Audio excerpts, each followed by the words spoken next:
Another week and another study about how sedentary lifestyles will kill you. Seems that vegging out while relaxing literally speeds up the aging process. Everyone's chromosomes have protective DNA caps called telomeres, and these telomeres are sort of like the wrappers on the end of your shoelaces that protect them from getting frayed. And as we age, telomeres get shorter and shorter. Researchers studying twins found that those who led an active lifestyle had much longer telomeres than the layabouts. In cellular terms, they appeared a whole decade younger. So here's hoping you're watching this on your iPod at the gym. And here's hoping I get to the gym someday, and I'll be there with you. All right, neuroscience. Neuroscientists know a lot already about how the brain works, but nowhere near as much as they'd like to. So the new science of connectomics aims to fill that gap by making a neuron-by-neuron map of the human brain.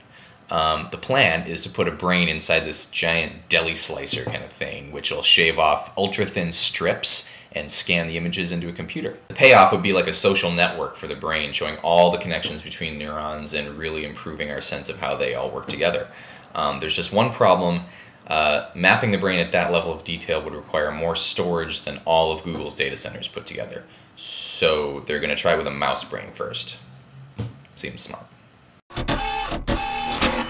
For centuries, scientists and philosophers have been trying to nail down the existence of free will, and we're still wondering about it. But what we do know is that if we believe in free will, we're less likely to act like jerks. Canadian psychologists had college students take a rigged math test on their computers. The students were told that a computer glitch would make test answers flash up on screen unless they hit a spacebar to dismiss those answers. But before the test, researchers took some students aside and told them a little fib. They said that, you know what, neuroscience recently proved that free will is actually an illusion and you're a soulless robot with no control over your own destiny. Guess who cheated more on the math test? Listen, whatever, dude. They said I was a robot.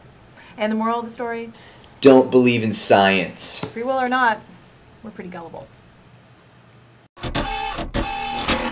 Alright, so usually we like to poke a little fun at our newsmakers, but this time, to avoid any accusations of partisanship, I'm just going to read directly from the very even-handed report in Nature News, although as usual we will be highlighting some things visually. So, here we go. Creationists launch Science Journal. The organization that last year opened a $27 million creation museum in Kentucky has ordered its own peer-reviewed scientific research journal. Papers will be peer-reviewed by those who support the positions taken by the journal. Okay, look, stop. I'm trying to read the news, okay? Keith Miller, a geologist at Kansas State University, says that scientists must be careful when responding to the launch.